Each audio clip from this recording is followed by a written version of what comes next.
আল্লাহ আমার ছেলে যতক্ষণ পর্যন্ত একজন প্রতিভা মহিলার মুখ না দেখবে ততক্ষণ পর্যন্ত তুমি একে মৃত্যু দিও না, এর মত দিও না।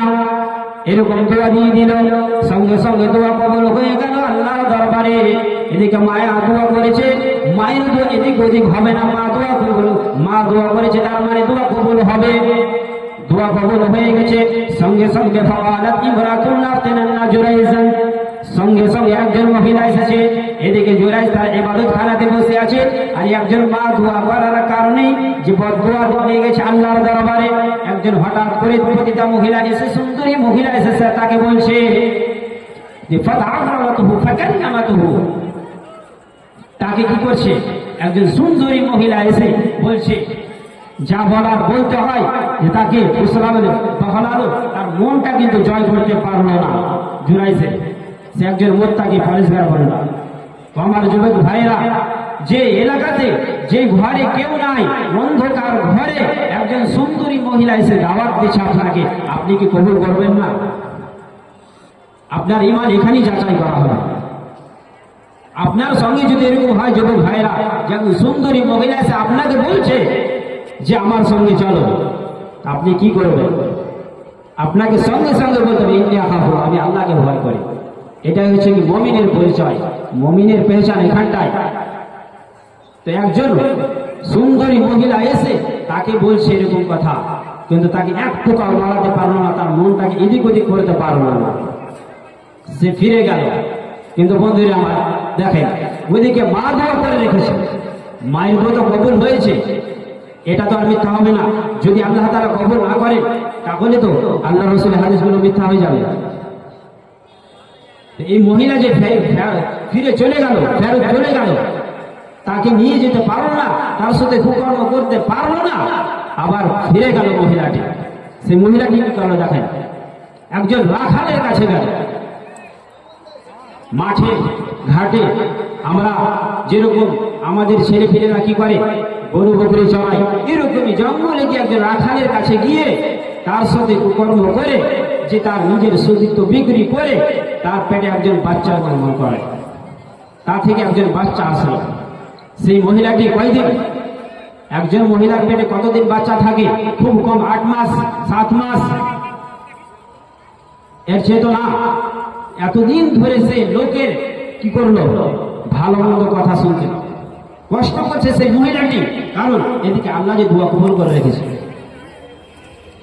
এবার বাচ্চাটি যখন দুনিয়ায় আসলো, জন্মগ্রহণ করলেন, তারপরে লোকেরা তো জিজ্ঞাসা করতে লাগলো, তোমার বিবাহ হয়নি, তুমি বাচ্চা পেলে কোথায়? আপনিও প্রশ্ন করবেন, আপনার গ্রামে যদি কোনো মহিলা এরকম থাকে যে বিবাহ হয়নি, তার পুরুষ নাই, কেউ নাই, তারপরে বাচ্চা কোথা থেকে আসলো? অবশ্যই আপনারা প্রশ্ন করবেন। এইরকমই প্রশ্ন করলে, এই মহিলা তোমার পেটে তোমার বলে বাচ্চা কোথা থেকে আসলো, এই বাচ্চাটা এর পিতাকে? তখন সে বলেছিল যে হুয়া বিন জুরাইজ, এই ছেলেটির বাচ্চা যে আমার কোলে রয়েছে, এই ছেলেটির পিতা হচ্ছে কে? জুরাইজ। কার সাথে কাজ করেছে? একজন রাখালের সঙ্গে। নাম দিচ্ছে কার? জুরাইজের।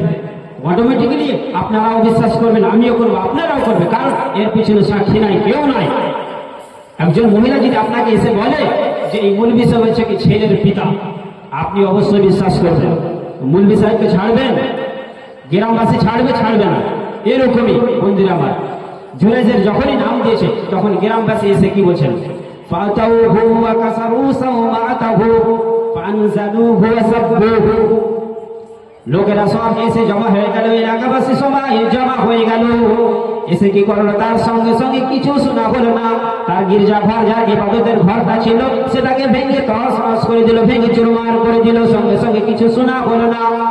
অনেক বোঝাবার চেষ্টা করলো, কিন্তু লোককে বোঝাতে পারলো না।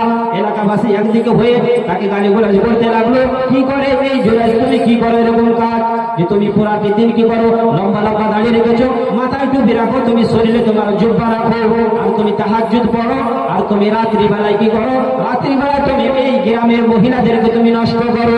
এরকম বরদাস্ত করা যাবে না। তাকে জ্বালাবাতান করে দিল, গ্রাম থেকে তাড়িয়ে দেওয়া হলো।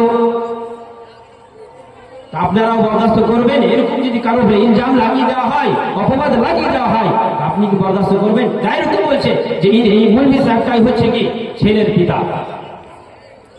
আপনি কোথায় যাবেন? তারই কথা তো বিশ্বাস করেন। এরকমই জুরাইজের সাথে ঘটেছিল। বন্ধুরে আমার, জুরাইজ কি করবে? এবার কোথায় যাবে? আর কোনো রাস্তা নেই। এলাকাবাসী সবাই অপবাদ দিচ্ছে, তাকে গালি দিচ্ছে যে অকাটো ভাষায়, যে যেরকম আমাদের ভাষা হয় এরকমই ভাষাতে তাকে গালি বলে দিচ্ছে। রাস্তা আর নাই।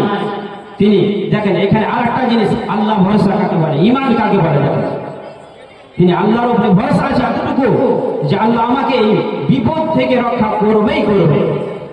কেননা কোরআনে বলা আছে ওমান ইয়াত্তাকিল্লাহ ইয়াজআল লাহু মাখরাজা, যে আল্লাহকে ভয় করে তার জন্য রাস্তা বের হবেই হবে। আল্লাহ তাআলা তার জন্য রাস্তা বের করবেই করবে, এত কোনো সন্দেহ নাই।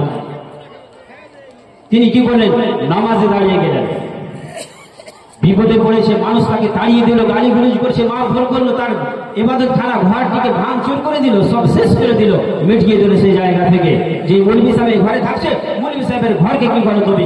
ভেঙে চুরমার করে দিল। মৌলভী সাহেবকে গ্রাম থেকে তাড়িয়ে দেওয়া হলো। কিন্তু বিশ্বাস এক আল্লাহর উপরে, যে আল্লাহ আমাকে একদিন সত্যটা প্রমাণ করে দেখাবে। তিনি নামাজে দাঁড়ালেন। ফাতাওয়াজ্জা ওয়া সাল্লা